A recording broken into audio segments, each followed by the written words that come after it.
चंदौली में अपर जनपद सत्र न्यायाधीश एवं विशेष न्यायाधीश पॉक्सो राजेंद्र प्रसाद की अदालत ने हत्या के प्रयास के सुनवाई के बाद पत्नी को दोषी करार दिया। न्यायाधीश की ओर से दोषी पत्नी को आजीवन कारावास की सजा सुनाई गई है। साथ ही 5,000 रुपए अर्थदंड से भी दंडित किया गया है। अर्थदंड अदा नहीं करने की दशा में 6 माह अतिरिक्त की सजा सुनाई है। साहबगंज थाना क्षेत्र के भूसीकृत पुरवा निवासी धनंजय कुमार ने 15 मार्च 2015 को थाने में तहरीर दी थी।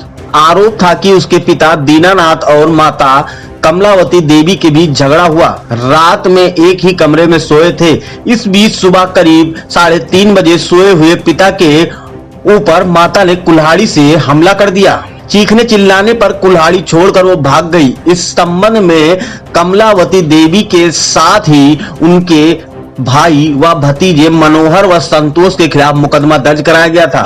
उक्त मामले में सुनवाई के दौरान विचारण में ये बात सामने आई कि कमलावती का उसके बहनोई से अवैध संबंध था। इस दौरान विशेष अधिवक्ता पॉक्सो शमशेर बहादुर सिंह ने अभियोजन की ओर से कुतर्क प्रस्तुत किया। साथ ही मामले में पीड़ित व आरोपी महिला के पति व बेटे के बयान के बाद न्यायाधीश ने साक्ष्य के आधार पर कमलावती को दोषी पाते हुए धारा 307 भारतीय दंड संहिता के तहत आजीवन कारावास की सजा सुनाई। इसके अलावा धारा 326 में 10 वर्ष की कठोर सजा और 3,000 रुपए जुर्माना लगाया। अदा न करने पर 3 माह की अतिरिक्त सजा और धारा 324 आईपीसी में 3 वर्ष की सजा व 2,000 रुपए अर्थदंड लगाया। अर्थदंड न अदा करने पर 2 माह की अतिरिक्त सजा से दंडित किया है। ये कलावती नाम की एक महिला थी जिसका उसके सगे बहनोई से अवैध संबंध था। इस बात को लेकर पति और पत्नी से अक्सर विवाद होता था और 15 मार्च 2015 को पति पत्नी बच्चे सब एक ही कमरे में सोए थे और कलावती देवी ने अपने भतीजा संतोष और मनोहर को बुला करके पति के ऊपर कुल्हाड़ी से गंभीर वार किया और गंभीर चोट पहुंचाई।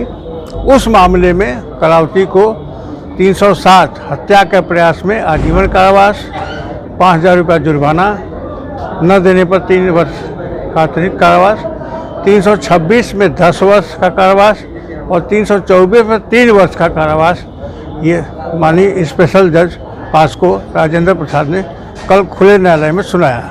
कैसे ये मामला पूरा सामने आया, क्या साक्ष्य दिए गए इसमें? साक्ष्य तो इसमें जो पीड़ित था उसका पति जो इंजर्ड था उसका बयान हुआ और जो लड़का मुकदमा कायम करवाया था उसका बयान हुआ।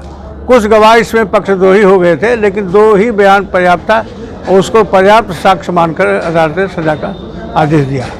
अपने आप में एक रेयर मामला है कि हत्या के प्रयास में आजीवन कारावास। हाँ, ये है कि मैं समझता हूँ कि मेरी जानकारी में जहाँ तक मुझे याद है ये पहली केस है जिसमें 307 हत्या के प्रयास में आजीवन कारावास की सजा हुई। चंदौली जनपद में ये पहला केस, संभवतः पहला केस, जहाँ तक मेरी जानकारी है। चंदौली सदर से दस्तक टाइम्स के लिए जावेद बाबा की रिपोर्ट।